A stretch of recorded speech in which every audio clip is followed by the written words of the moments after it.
this, we would like to go into the next program. We will do the first roundtable interview. This will be led by wonderful facilitators. The facilitators are, please give me a second. The host will be Rockrock. Please let me introduce Rockrock. He is a freelance peacebuilding and development consultant who has over 30 years experience in community organizing, partner accompaniment, conflict resolution, and mediation. Rockrock is one of the founders of MPI and has served as the president of MPI's board of trustees. He was formerly connected to the Catholic Agency for Overseas Development and was the link as to how the Catholic Agency for Overseas Development became one of the international organizations that supported the establishment of MPI. The secondary moderator will be Novee. She is the Peacebuilding Training Program Officer at the Mindanao Peacebuilding Institute, as she has been there since 2017. She is a graduate of Southern Christian College in Cotabato, sorry, please forgive me, in the Philippines, where she earned a Bachelor of Science degree in Extension Education. We will also be joined by Guiamel Alim, who is the founder and board member of MPI. One of the founders of MPI, he is also a chairperson of the consortium of Bangsamoro Civil Society Organization and the director of Katuntaya Foundation Incorporated in Cotabato City of Philippines. The facilitators will be Babu Ayindo. Babu is a storyteller, teacher, facilitator, researcher, and writer. For over 2 decades, he has been involved in arts and peacebuilding work in various contexts. He has designed and taught arts-based approaches to peacebuilding summer courses in 7 peacebuilding institutes in Africa, Asia, and the Pacific and North America. He has been connected to MPI as a facilitator since its early years. The other facilitator will be Florina Xavier. She is currently working with Act for Peace in India as their regional return and reintegration advisor, taking care of India, Sri Lanka, Myanmar, and Thailand.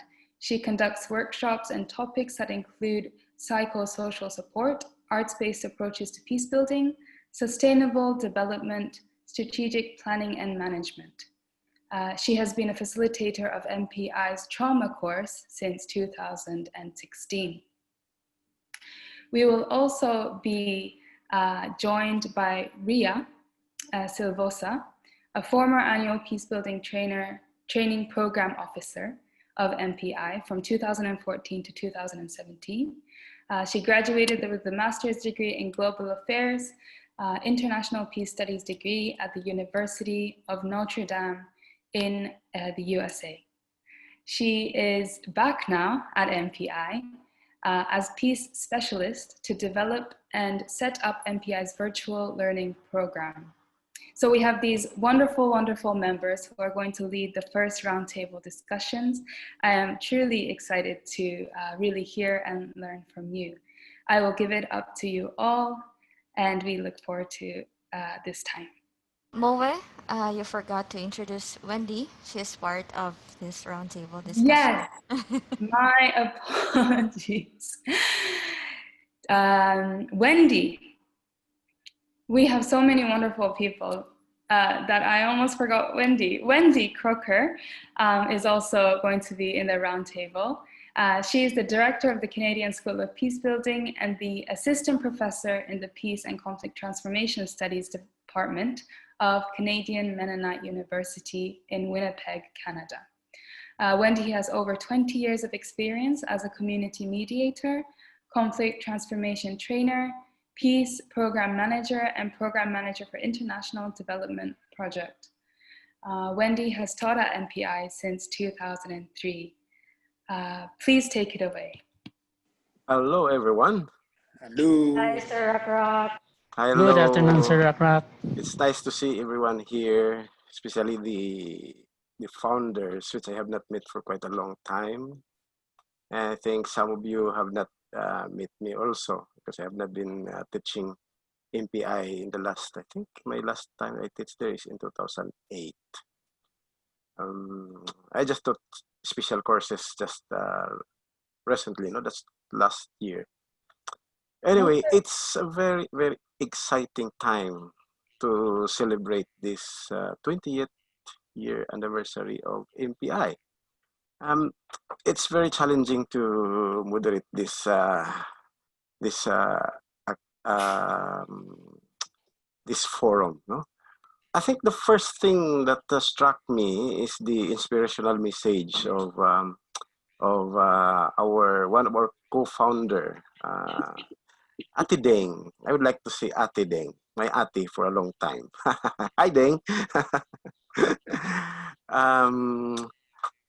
I would like to ask the founders, no, other the co-founders and the facilitators, how did you, what are your reflections on the message of Deng?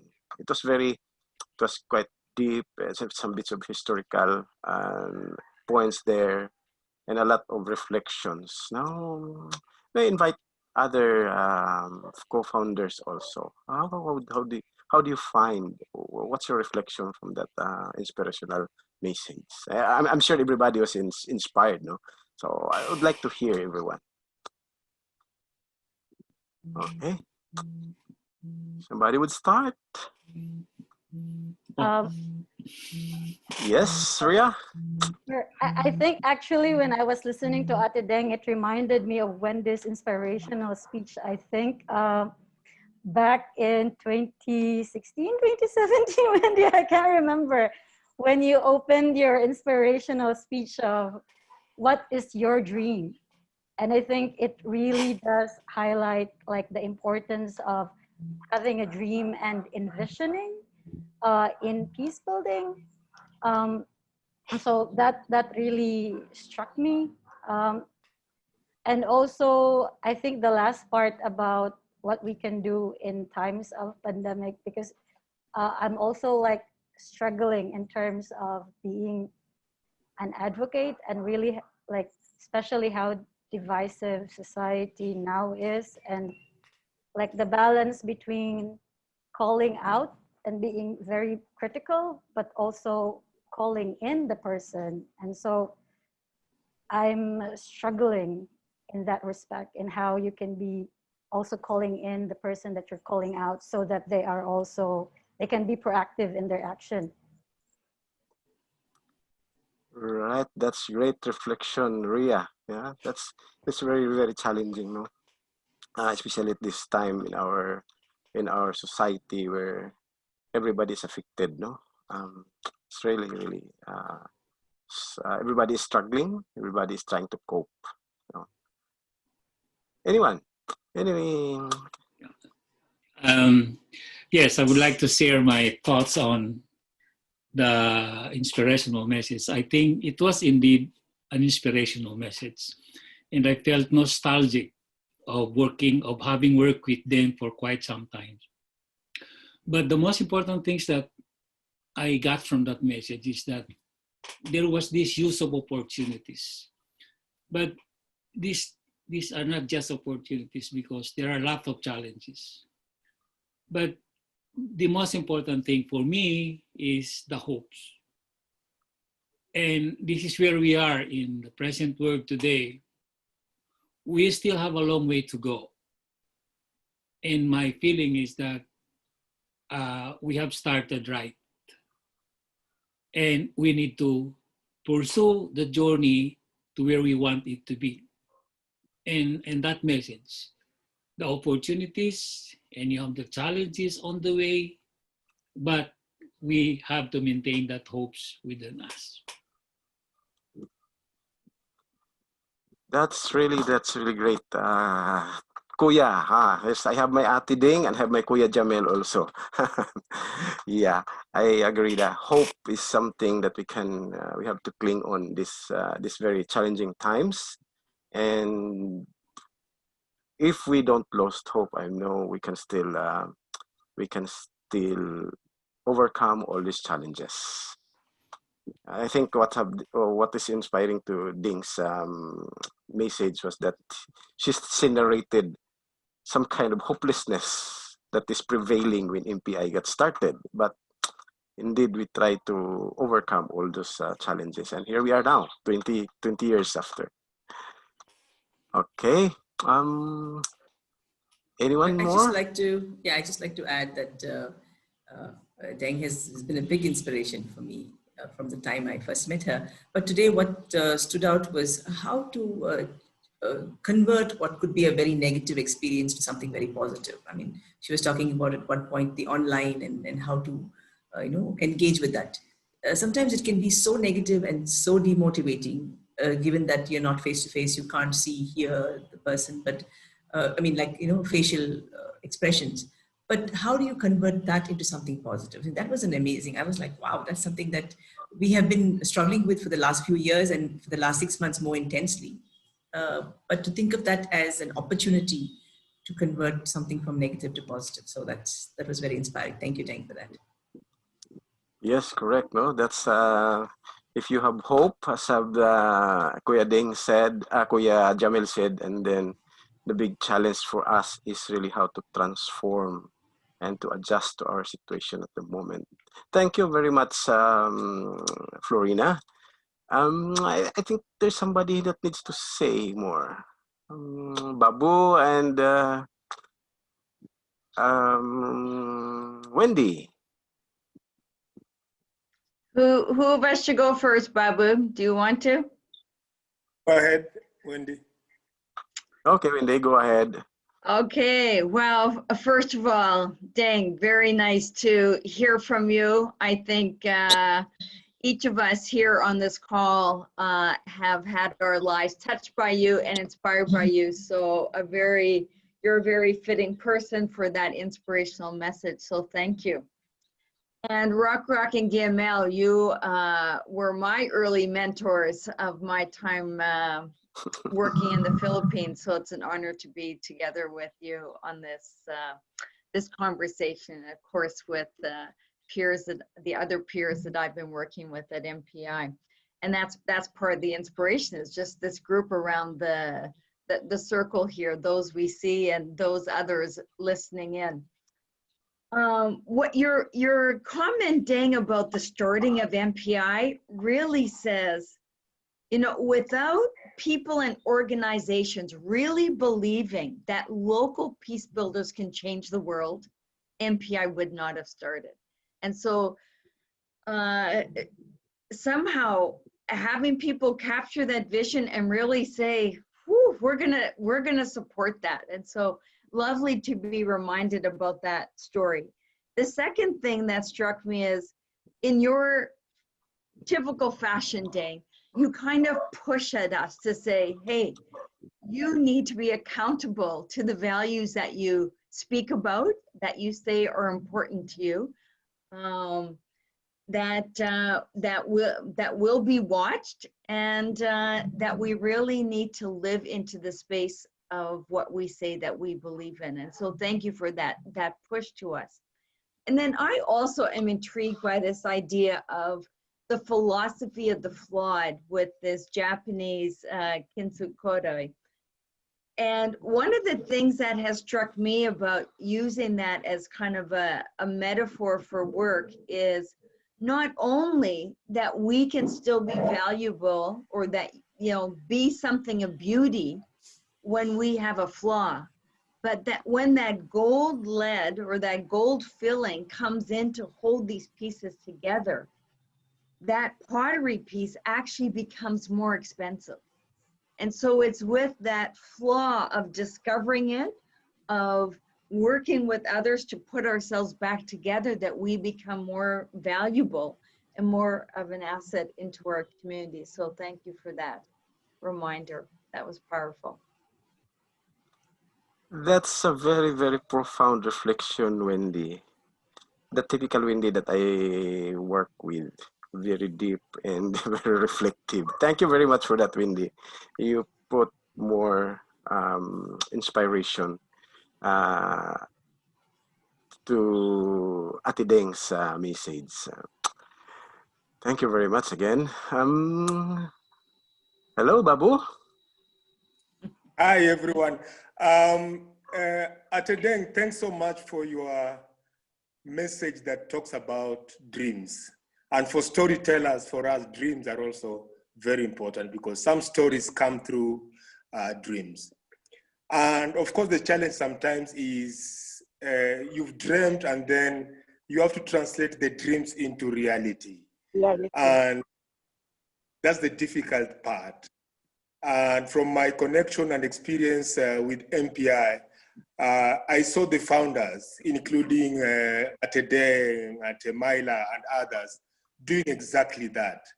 I want to see my coming to MPI as an attempt in 2003 to translate a dream into a reality. People were just talking about culture, the arts, and peace building. But MPI gave us the space, the opportunity to dream, to experiment, to test these ideas. And 20 years later, no one can question whether arts and culture work or are central in our peace building work. So thanks a lot, Ate Deng, for the opportunity, and the founders, Mile and others who are part of the team at the very first time when I came to Davao City. As we say in Kiswahili, asante sana. That's very much. Thank you very much, Babu. No? From the inspirational message of Ate Deng, I caught it as it's about vision, how to let our vision, and then the next one who reflect is about hope. From that vision, we should have hope given the current realities, and then to translate that vision, and then from the translation of that vision to ensure that that comes to reality. Now, I think the next important thing we came to us is in the years that you've been with MPI as facilitator, as board member, as a staff. What things that have surprised you in that process? How did this surprise or change or affect the way you think, your practice in peace building? How did your experience at MPI transform your understanding about peace building, or help you in your work, in your struggles, in trying to respond to the very challenges of peace building? Anyone? It's the surprise now. After we get that vision, we get that hope. Now, what surprises us in that process of journeying with MPI? That's very interesting. Well, okay. Sir Rockrock, before they would respond to that question, I just want to say that for those who are watching us on Facebook live stream, you can always send in your comments or questions about the roundtable discussion that we are having right now through the comment box on the Facebook live stream. And for those who are in Zoom, you can always send that through our chat box. Thank you. Okay, and then Novee, could you send us the questions so that our panelists could respond? Okay, okay. Back to the surprises. Any surprises? We are met with smiles. I think there would be more surprises behind the smiles now. I guess. Yes, Jamil. Yeah, I remember it was only about 2 years after we had this short course in SPI. SPI. That surprises me. You forget it. Yeah, that was 21 I'm watching. Okay, SPI, yes. And I didn't realize that after we were able to organize the MPI, not Oh, MPA, that's another surprise. we would have people who became so interested, and then eventually we got more people from outside the Philippines. And you know, I'm already going ahead, but I didn't expect MPI to last this long. Okay, and that even gave me that kind of courage to do more, looking at different people, different culture, different religion, and we are one, looking for peace. We are building peace. And I thought that there are a lot of people who are not for peace, but there are also a good number of people who are for peace. So it was really a battle. And I decided to join the bandwagon of those, they call themselves peace builders. It was quite a surprising thing because I really did not expect MPI to last long. Mhm. And I didn't even expect people from outside the Philippines to become interested in joining MPI. But now I'm already happy to see that somehow the products of what we have done is already starting to bear fruits. And it was something like Chris said, she planted the seed. And I think Deng said it was nurtured. And gradually we are starting to harvest the yield. It was a surprise, and now it is already a harvest time. Correct. That's really great reflection, Kuya Jamil. No? That's it's really surprising. No? I think you're right. I didn't expect also that MPI would be it's the longevity that we have now and the attraction. No, that's very that's what our wish. That's part of our dream. But somehow we don't believe so much that would be realized. No, I think that's something very important to note for us. Okay. Any more? Wendy or Novee and Ding? Okay, this is a challenging question, so thank you. It's pushed me to reflect deeply. Because surprises also indicate your assumptions by what you were surprised at. So let me be a bit vulnerable and say what I was surprised at. One is in my first, when I first arrived in 2003, I had been living in the Philippines for a year. So I had, of course, some familiarity with the context. But I was really surprised in the classroom at how directly people named the violences that were happening to them and the tensions that were in that space. And the reason it surprised me is because community leaders walked into the classroom and military people walked into the classroom. And as a Canadian, North American Mennonite, where we don't really connect that much with the military, to see both of those groups come in and speak their truths. And even though those truths created a lot of tensions that we needed to deal with in the classroom, it was there and people were respectful and it became a safe place to do that. And so that movement was surprising in the sense that not many peace building institutes bring these clashing perspectives together into one space. The other thing that I would say was a surprise is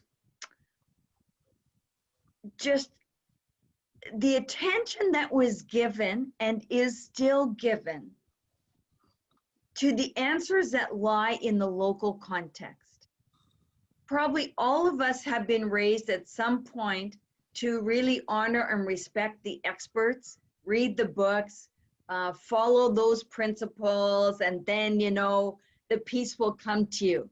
And MPI, sure, there are mentors that really enabled MPI to exist, but the answers really were being found in the local peace builders inside the classroom.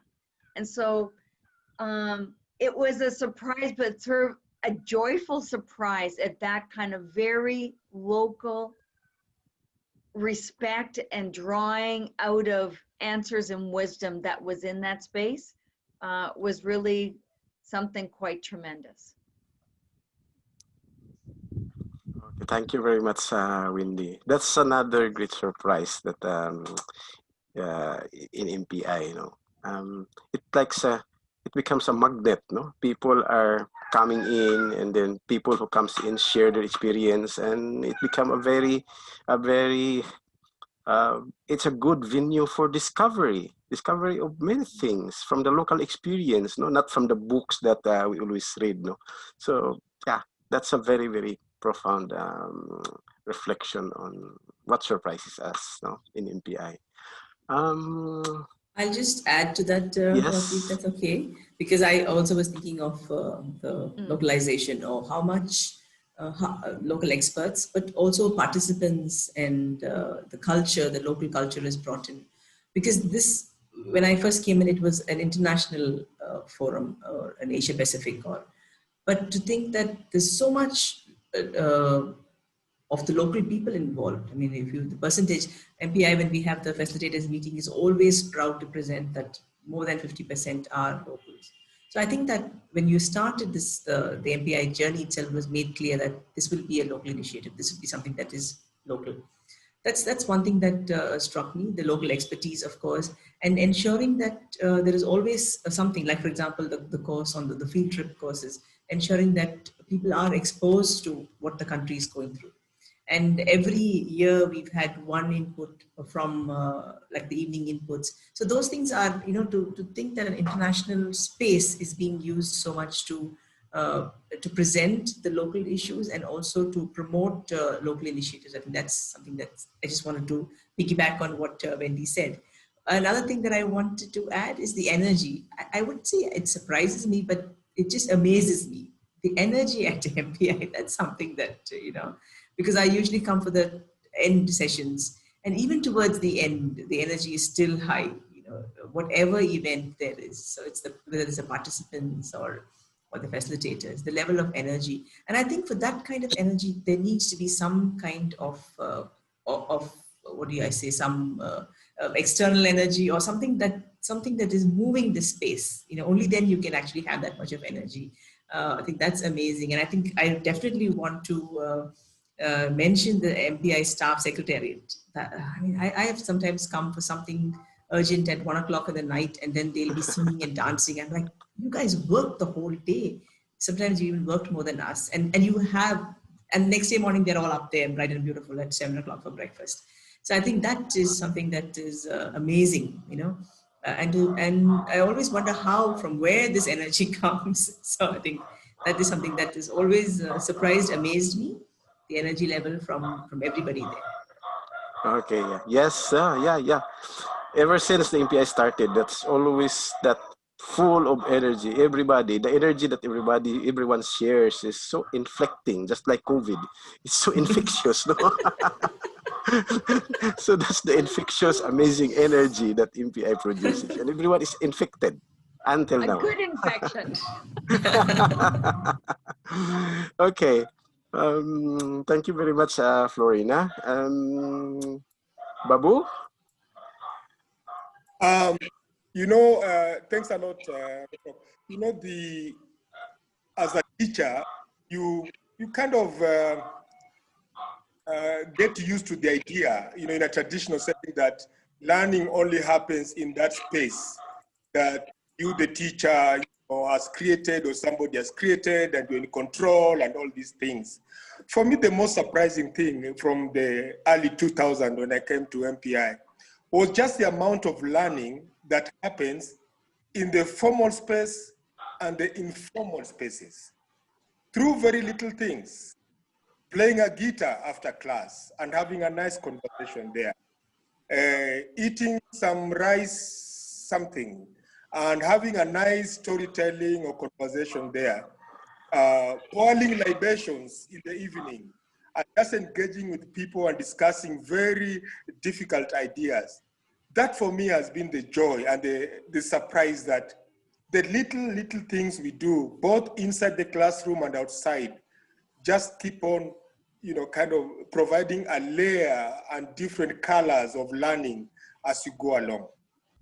That's a very, very nice, that's a great surprise, yeah. From the energy, that's wonderful. And where's Rhea? Any thoughts from Rhea? Thanks for all the words of wisdom that I've been hearing. Actually, I have been reminded of my 3 years experience organizing or being the lead person for the annual training. And that actually MPI really helped me grow as a peace builder. And I think that was surprising for me in how an organization could show care and be a nurturing space for its staff.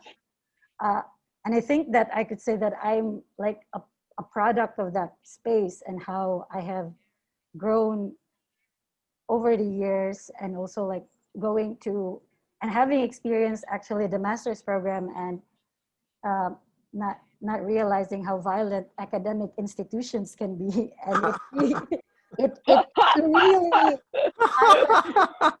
Violent Judge. What an expression.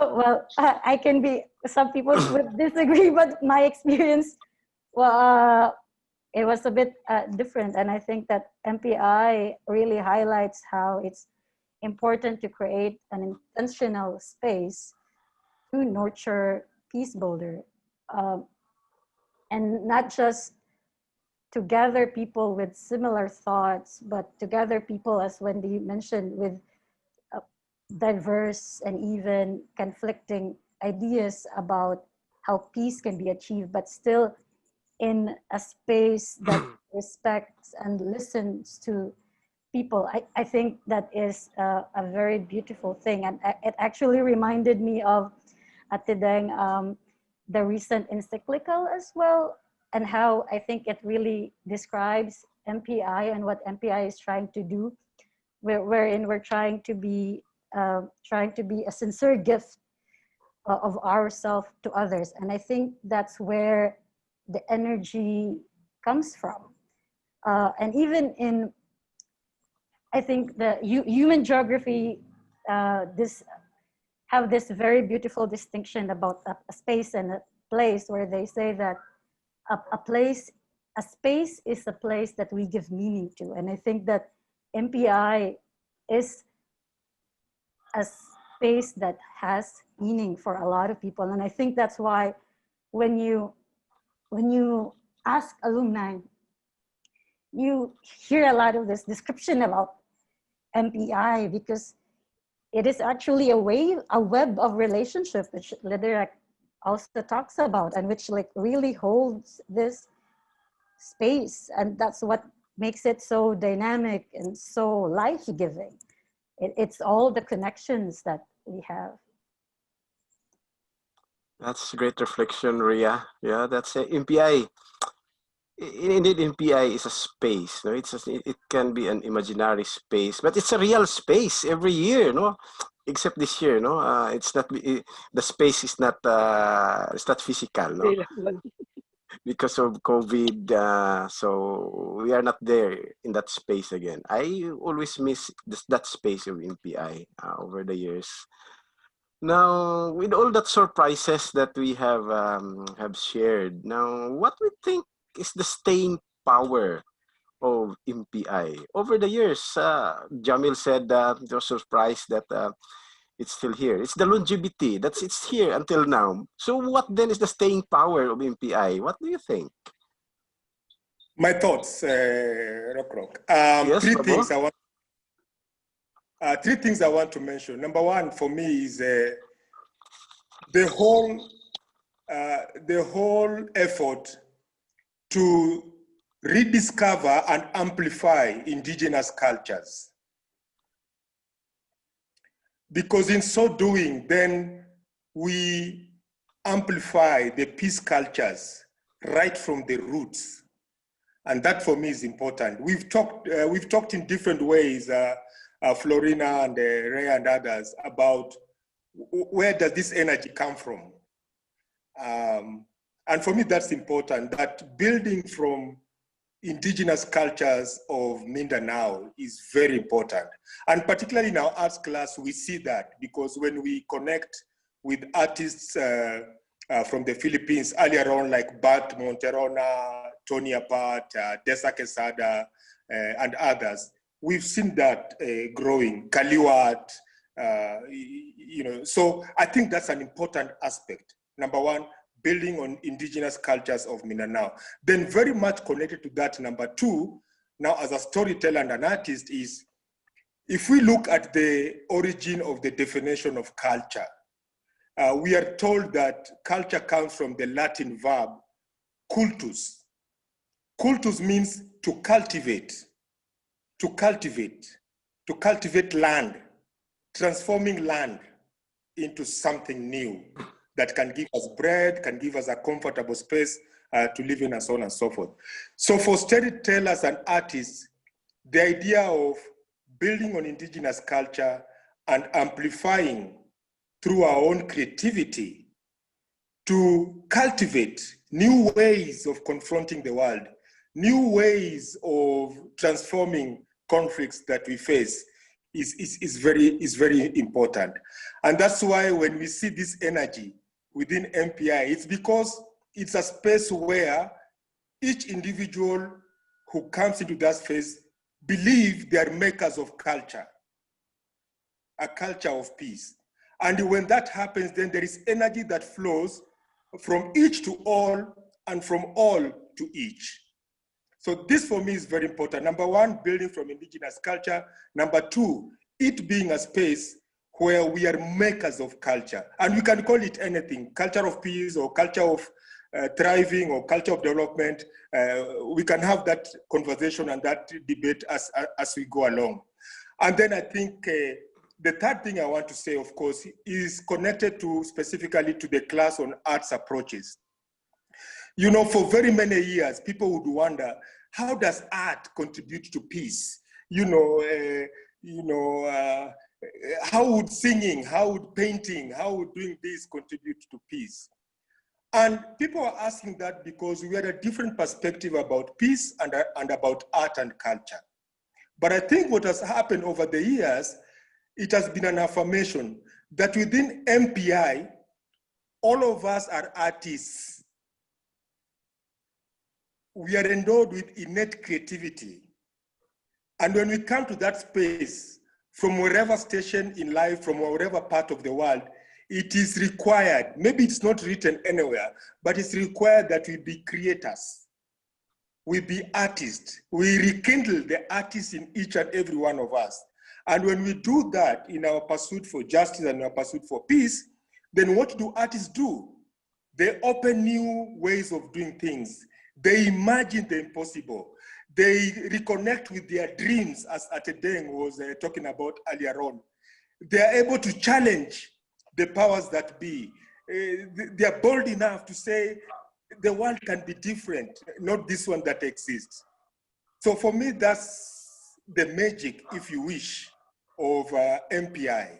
That which provides the staying power, right from our cultures, right from our connection to the land, our belief that we are all artists, and our belief that another world is possible, not just in the Mindanao mountains, but all over the world globally. Asante. Thank you, Babu. Very, very insightful reflection on the MPI's magic potion. We are really participating in the creating of a new culture. We talked here in MPI about culture of peace, and there in MPI we are not just talking, we are doing, we are making, we are inventing the culture of peace from our own experience. That's very insightful. Thank you again, Babu. Anyone more? If I could add Yes, to Rhea. what Babu shared, Sir Rockrock, I think also that to be creators, we have to be liberated from our own assumptions and biases, and I guess negative perceptions about who we are and what we can bring to the table. And I think that MPI provides, again, that space. There is a statement from a facilitator which really stuck with me. And that facilitator said that MPI's value and what it stands for is for liberation.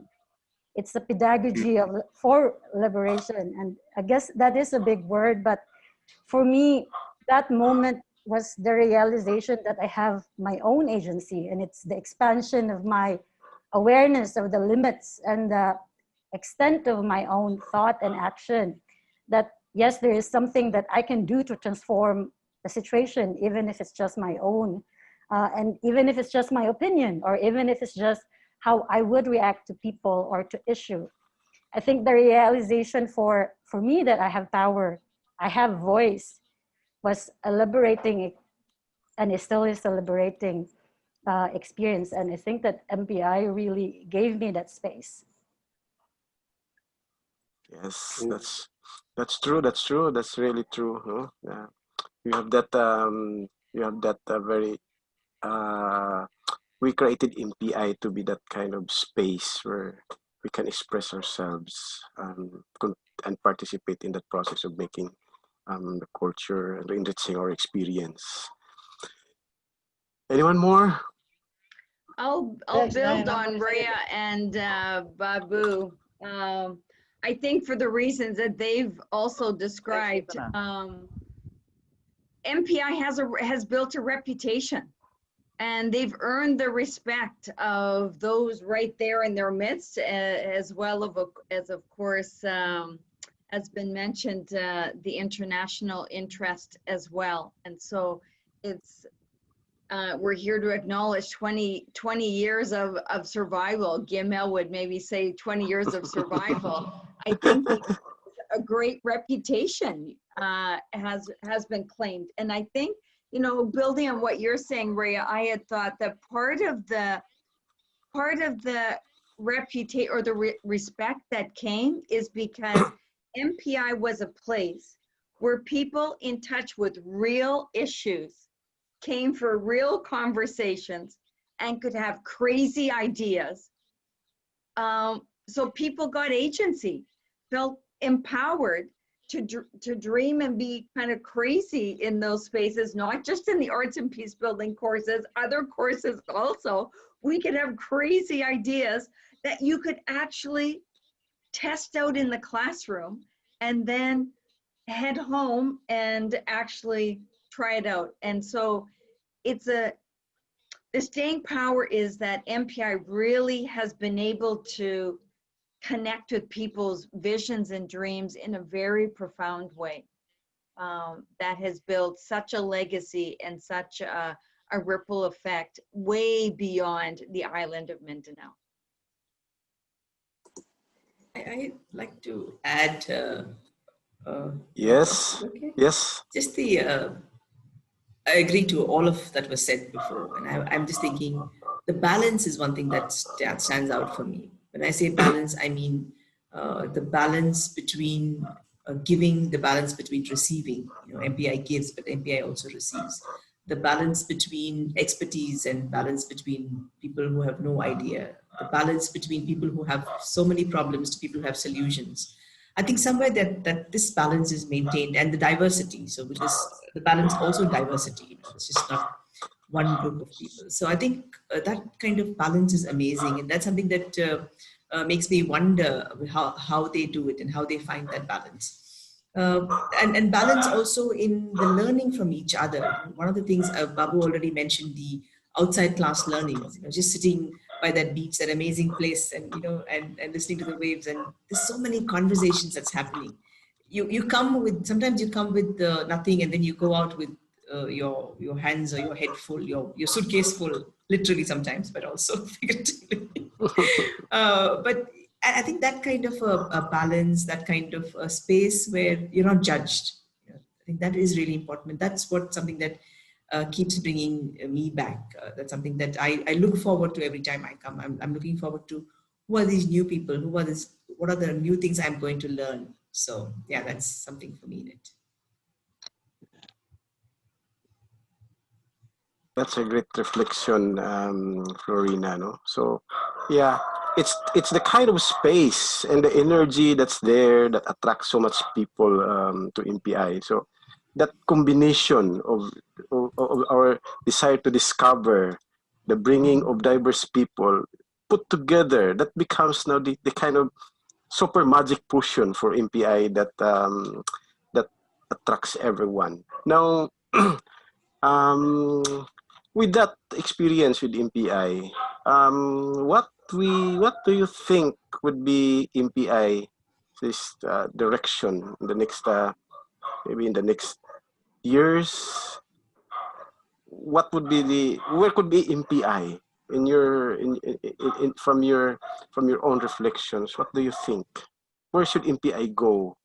What should happen to MPI given all this magic potion and its Rockrock. Yes. I have to share my thoughts because I don't think I can stay up to another 30 minutes. I have another meeting today. Yes, but we have only 10 before I go minutes more. into where I want to see MPI in the coming years. Let me go back a little bit to the potion you mentioned about potion, something like that. I look at MPI as an institutional facilitator. It's not just the guests, the facilitators that are good, but itself, MPI as an institution is a facilitator. Can you imagine you invite people in Mindanao, Christian and Muslims and indigenous people who are quarreling outside, and now you bring them together inside, and that makes MPI a zone of peace. It's a space for peace. That's the external, my external assessment to it. It has become a melting pot where people come to meet and shake hands and etc. The internal factor I see is that there's so much resilience of people who are working with MPI. They are, morning the night, and they have all those things, and also the what I consider a diligence. People there are so diligent that all these challenges, they know the province, but they keep on moving, they keep on working. And I would add another one. I think patience. So this is the internal factor. The leadership is good. People volunteering are very diligent, and they are also patient. And externally, people feel that the need. If you look at the supply and demand, there's a greatest demand for peace. Yes. And there's not much people who are for peace. So that's why people come in. And maybe because MPI has become a word. Pass the word, the experience. Every year, some of my staff would request me to join MPI. So I can only maybe send one, but not everyone. Still 20 years, maybe I can still send some more in the coming years. A way forward, I think we need to expand the space. Okay. Yeah, we need to bring in more people. Yeah. And of course, the addressing present context. So we become very flexible. For instance, if you look at the Philippines, what we need at the moment, for instance, in the case of the Moe group, we need to move on to kind of a transitional justice thing, which is not yet in the loop. So we can be flexible, we can adapt to a situation, and we need to expand this space in the coming years. Okay, thank you very much, Jamil. That's trying to extend the vision that has been shared by Ding, no, from the beginning of MPI. You're expanding the vision of MPI to make it more responsive to the challenges of times, no? For the next 20 years. Anyone more? Three things, and like Yes, Babu. I also in a few minutes. So if I can jump in now, Yes, Rockrock, I'll really yes. Do please do. Yeah, three things I would like to propose. Number one, it's already happening, but I think it needs to be strengthened. There has to be a deliberate way that my generation mentors the next generation of facilitators, teachers, and researchers at MPI, not just within the, but all over. So this is a responsibility of my generation. Hopefully conversations can happen, and this can be done very intentionally so that the generation, Rhea and others can now take over the process. So the formation, the mentorship needs to happen. That's number one. Number two, documentation is already happening, but I would want to say we need to deepen, we need to strengthen that. Yes. 20. That is, I don't know how many libraries those are. We need to do more documentation so that we can expand our concept, document our experience. We want to see more publications. And I would even say it is time to create good courses, graduate courses that are more liberating.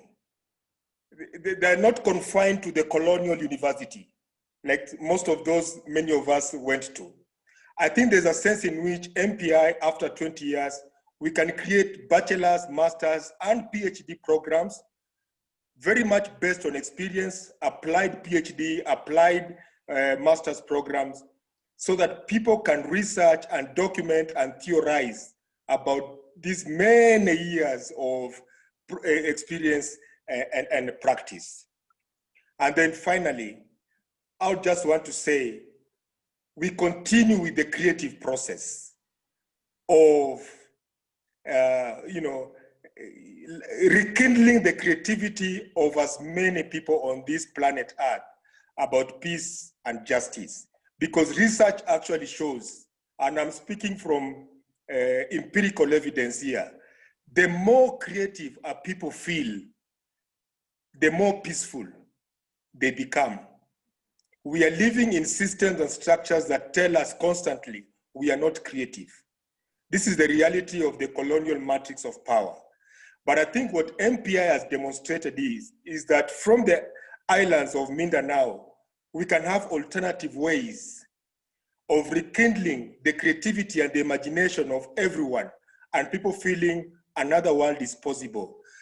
There has to be other versions of MPI in Fiji, in Kenya here, in I don't know where else, in Tonga, in Aotearoa, New Zealand, so that as we go to sleep in our different hours, we can see all these candles of people saying another world is possible, peace is possible. Thank you very much. Thank you very much, Babu, for that wonderful foresight of making NPI stronger to an institution that will produce PhDs and more. No? So thank you very much for that. I think the board of trustees have to take note on that very important suggestions for MPI, because we are going to transform MPI, and I think 20 years after it should be transformed. Any more? Florina, Rhea, Wendy? I'll just kind of continue a little bit on what Guiamel and Babu said, and maybe just frame it in a bit of a different way. I'm looking at the chat, which is so rich as it's emerging here right now. So people do please take a look at some very wise words that are there. And one that has some resonance, it seems, is a comment from No Man about relationships. And I think part of what will carry us 20 years further is really working out of the relationships and networks that have been nurtured. And so one of the notes that I have is, how can MPI really tap into the insights from alumni? Because alumni are those that are going into contested spaces that experience violence and conflict, and they're coming for that interaction at MPI, and then they're going to those spaces where the peace building work, the building of a culture of peace is so necessary. And so I've seen recent developments of the MPI really trying to tap into alumni, and I think that's crucial. And so that kind of expansion that really takes what's real and what's urgent and necessary, those voices from alumni are really crucial. Myla Laguro is one of the authors of the Reflective Peace Building Practice Toolkit Manual. And one of the pieces I really like out of that manual is the conversation around theory building. And so this connects with what you were saying, Babu. MPI just has such a wealth of knowledge, wisdom, attention to indigenous cultures. The depth of what has been developed and shaped and nurtured is immense. And I think looking to the next 20 years, it's crucial to say, we have something. MPI has something for the world. And to really articulate that there's many ways that can get articulated. That can be traditional research, but that can be sharing circles. There's all sorts of ways, but the push is to really take now what we've experienced and do some theory building with that. And that doesn't mean books and sort of lofty abstract theories. Theory building is just saying, this is what I've learned thus far. This is what I can say into this space. And I think there's a richness there that needs to be tapped for the next 20 years. I'll say that as a key piece. Thank you very much, Wendy. You're trying to redefine theory building in that idea, and I think that's what makes MPI great. Really, it's not dependent on theory that does not exist in reality, but based on actual experience and bring it back to another experience. That's MPI. Okay. I'm just going to add yes. that what all of them said is the vision for the future and the way going forward. But I want to add one part where to carry what we've already started and to keep that going. Yeah. To not let go of any of those things. Yeah. For example, the energy or the space or any of these things that we have, the leadership, the strong leadership that MPI has, the working of the secretariat or the way the volunteers come in. I think these are the smaller parts that really build MPI, that holds MPI together, the networks that we have. So as we are looking for the future, we are looking at visions at what we can do for the future, to always remember that these are solid foundations and never to let go of any of these strong things. Like the first time, again, when I was the MPI, when I heard about the board, I think the board was there, they were having a meeting and I met them, some of them. It was amazing to see that such a strong board, so it is not that, not all organizations or not all institutions have such a strong board, such strong leadership. So to continue that legacy, I think that is something that I would want to reinforce. I've been here, I think, in this panel the least number of years, but despite that, I feel that this is something that I have looked up to. So to keep the traditions going, to keep things that MPI has always stood for, to keep that going. And that is something that would be part of the vision for the future, to build on its history and to keep that part of the history going. So that's a little bit from me. Thank you very much for that, Florina. That's really very important addition, no? What MPI should be to let MPI to be connected from where it starts, no? To continue building it further. And Rhea?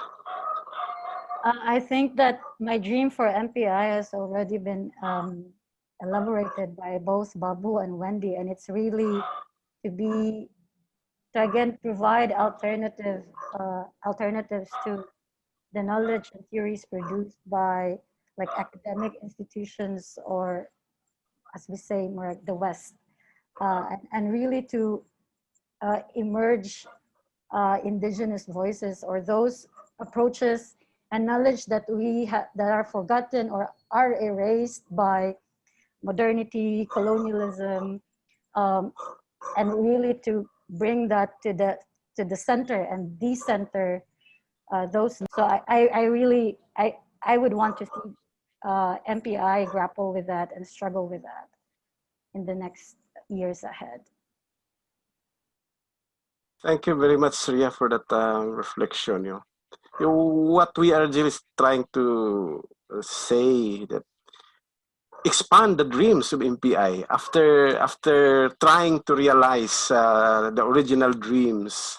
We found out the different magic potions that the staying power of MPI will lay down. We have laid down the foundations of MPI much stronger, and that is built from that dreams. And now 20 years after, here we are dreaming again, trying to expand the dream, refresh the dreams. And I think this is a very, very exciting time for MPI. MPI is now one generation. And then here's now the challenge of trying to bring in the next generation of facilitators to face the new challenges of peace building. So these are very important things that I think every one of us in MPI must have to consider, especially those who are in the management and in the board. I think it's those ideas, those thoughts of the future of MPI. It's just bringing the original dreams of MPI. I remember the initial discussions way back in 1999 about what we do with MPI. We just say, let's do it. Let's try to do it the first time, and then we'll try to follow up if it's still possible. And now we have overcome what we thought to be impossible. And here we are again, dreaming with the hope that a new generation will help to realize that dream. Thank you very much, everyone. Wendy, Florina, Tideng, Rhea, Babu, and Jamil. Thank you very much for sharing your ideas in this very, very, very, very deep discussions about what happened to MPI and the future of MPI. Thank you, everyone. Yes, Thank you. thank you, Sir Rockrock. Thanks, Sir Guiamel, Florina, Babu, Rhea, and Wendy. But before we proceed to the next part of the program, I just want to read some of the comments that we received from our audience through our Facebook live stream and comment box. So we asked them, what is that magic potion also that keeps them coming back to MPI? So one of our secretariat volunteer, Obet Di Maukom, said that coming back to MPI every year always renews my commitment to my peace journey. The facilitators, the participants, the MPI staff, the secretariat team, all of you are the magic potions that collectively inspire me and many other peace builders around the world.